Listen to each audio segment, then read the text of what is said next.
This Sunday, my exclusive interview with former President Donald Trump. When you go to bed at night, do you worry about going to jail? On the role he played in challenging the results of the 2020 election. Were you calling the shots, though, Mr. President, ultimately? As to whether or not I believed it was rigged, sure. It was my decision. On the charges he's facing in the classified documents case. You asked a staffer to delete security camera footage so it wouldn't get into the hands of investigators. Did you It's do false. that? It's false. But let me tell you what. Would you testify to that under oath? Sure, I'll testify. And how he would lead if he won in 2024. Did you sign federal legislation that would ban abortion at 15 weeks?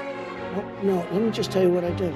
Joining me for insight and analysis are NBC News senior legal correspondent Laura Jarrett, New York Times chief White House correspondent Peter Baker, and NBC News Washington managing editor Carol Lee.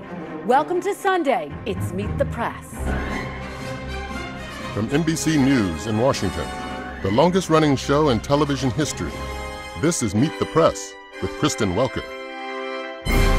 Good Sunday morning. We begin this new chapter of Meet the Press after yet another extraordinary week in American politics. House Republicans announced an impeachment inquiry into President Biden. The president's son, Hunter, was indicted on gun charges, and House conservatives doubled down on their threat to shut down the government.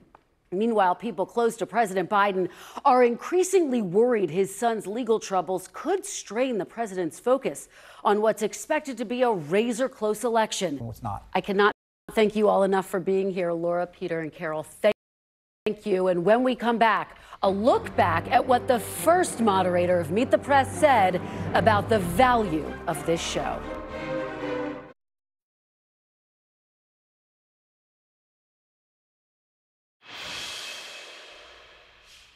Before we go, I want to take a moment to thank you, our viewers.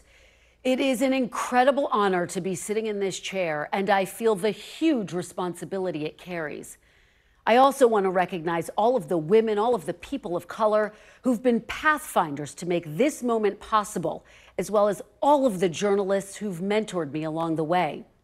When my colleague Andrea Mitchell applied for her first job at a news radio station in Philadelphia in 1967, she was told the newsroom was no place for a woman. Well, she talked them into hiring her for the overnight shift. I'm here because she and other fearless women never stopped fighting for their places in the newsroom. Now, all 5 Sunday shows are moderated or co-moderated by women. So to Martha, Margaret, Dana, and Shannon, I am incredibly honored to join you on Sunday mornings. I also stand on the shoulders of the first moderator and co-founder of this broadcast, Martha Roundtree, who had the courage to launch this program back in 1947. Here's what she had to say accepting a Peabody Award on the mission of Meet the Press. As long as the press of America is free, America will be free. And what we have tried to do is to bring the press conference, the heart of our free press, to the whole nation. Let us never forget that information belongs to the American people, and it is that information which Meet the Press has been trying to bring each week in the homes of the American people. An informed public means a strong republic, and Meet the Press is dedicated to that cause. Truer words have never been spoken. That is all for today. Thank you for watching. We'll be back next week, because if it's Sunday, it's Meet the Press.